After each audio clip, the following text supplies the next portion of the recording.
Grammar teaches the mechanics of language to the student. This is the step where the student comes to terms, defining the objects and information perceived by the five senses. Hence, the law of identity: a tree is a tree, and not a cat. Logic, also dialectic, is the mechanics of thought and of analysis, the process of identifying fallacious arguments and statements and so systematically removing contradictions, thereby producing factual knowledge that can be trusted. Rhetoric is the application of language in order to instruct and to persuade the listener and the reader. It is the knowledge, grammar, now understood, logic, and being transmitted outwards as wisdom, rhetoric. The trivium can be analogized to a great tree, the roots that absorb the facts from the world around us, logic like the branches of a tree, and your output like the fruit or flowers of said tree. There are three things going on. First, the tree takes in lots of nutrients and water through its roots. This is like our brain absorbing lots of facts.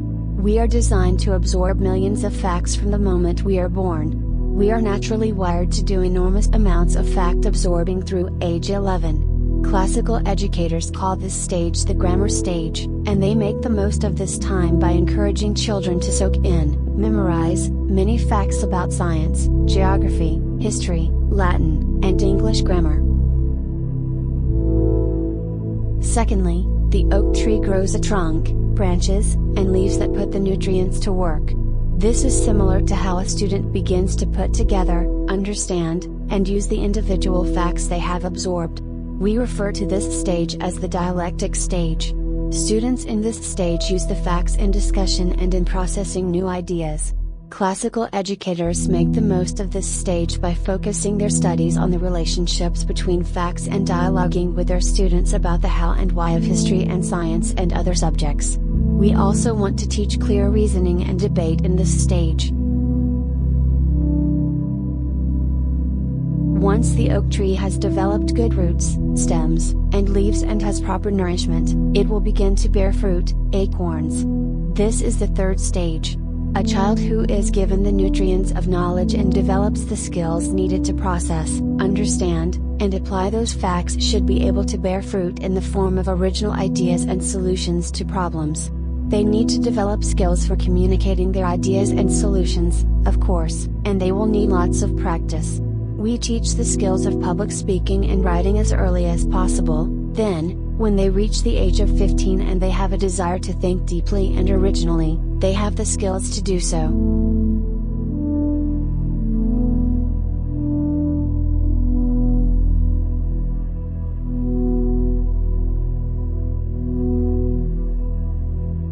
Fallacies are broken down into two categories, formal and informal. Formal fallacies are based strictly on the logical formation of an argument, deductive. Informal fallacies, which are the most commonly recognized and easiest to learn, take into account the non-logical content of an argument, inductive. They are false for epistemological, dialectical or pragmatic reasons, and typically fall under three categories: relevance, presumption, and ambiguity.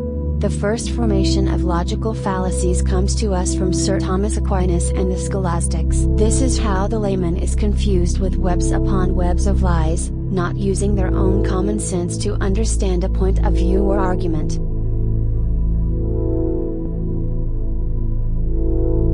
An ad hominem is a general category of fallacies in which a claim or argument is rejected on the basis of some irrelevant fact about the author of or the person presenting the claim or argument. Typically, this fallacy involves two steps. First, an attack against the character of person making the claim, her circumstances, or her actions is made, or the character, circumstances, or actions of the person reporting the claim. Second, this attack is taken to be evidence against the claim or argument the person in question is making, or presenting. This type of argument has the following form: Person A makes claim X. Person B makes an attack on person A. Therefore A's claim is false. The reason why an ad hominem, of any kind, is a fallacy is that the character, circumstances, or actions of a person do not, in most cases, have a bearing on the truth or falsity of the claim being made, or the quality of the argument being made. Appeal to authority. 1. Person A is claimed to be an authority on subject S. 2. Person A makes claim C about subject S. 3. Therefore, C is true. This fallacy is committed when the person in question is not a legitimate authority on the subject. More formally, if person A is not qualified to make reliable claims in subject S, then the argument will be fallacious. Appeal to belief is a fallacy that has this general pattern. Most people believe that a claim, X, is true. Therefore X is true. This line of reasoning is fallacious because the fact that many people believe a claim does not, in general, serve as evidence that the claim is true. Appeal to emotion. 1. Favorable emotions are associated with X. 2. Therefore, X is true. This fallacy is committed when someone manipulates people's emotions in order to get them to accept a claim as being true. More formally, this sort of reasoning involves the substitution of various means of producing strong emotions in place of evidence for a claim. If the favorable emotions associated with X influence the person to accept X as true because they feel good about X, then he has fallen prey to the fallacy. The bandwagon is a fallacy in which a threat of rejection by one's peers, or peer pressure, is substituted for evidence in an argument. This line of reasoning has the following form. 1. Person P is pressured by his/her peers or threatened with rejection. 2. Therefore person P's claim X is false. Begging the question is a fallacy in which the premises include the claim that the conclusion is true or, directly or indirectly, assume that the conclusion is true. This sort of reasoning typically has the following form. 1. Premises in which the truth of the conclusion is claimed or the truth of the conclusion is assumed, either directly or indirectly. 2. Claim C, the conclusion, is true. Burden of proof is a fallacy in which the burden of proof is placed on the wrong side. Another version occurs when a lack of evidence for side A is taken to be evidence for side B in cases in which the burden of proof actually rests on side B. A common name for this is an appeal to ignorance. This sort of reasoning typically has the following form. 1. Claim X is presented by side A and the burden of proof actually rests on side B. 2. Side B claims that X is false because there is no proof for X.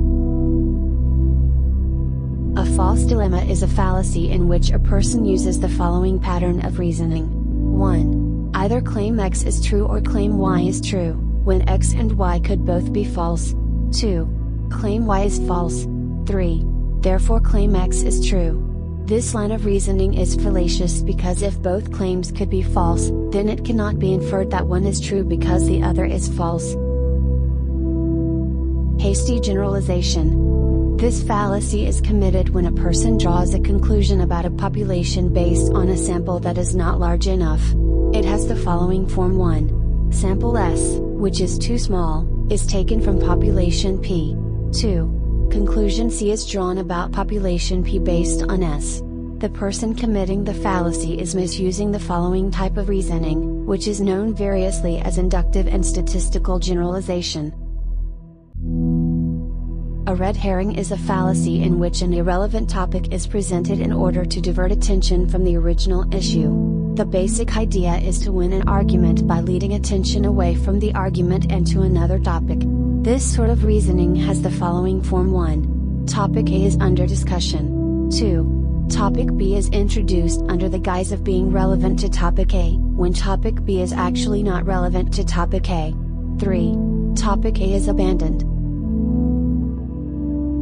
The slippery slope is a fallacy in which a person asserts that some event must inevitably follow from another without any argument for the inevitability of the event in question. In most cases, there are a series of steps or gradations between one event and the one in question, and no reason is given as to why the intervening steps or gradations will simply be bypassed. 1. Event X has occurred, or will or might occur. 2. Therefore event Y will inevitably happen.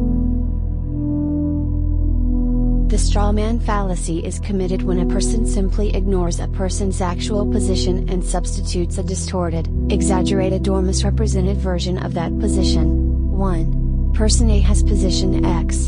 2. Person B presents position Y, which is a distorted version of X. 3. Person B attacks position Y. 4. Therefore X is false/incorrect/flawed.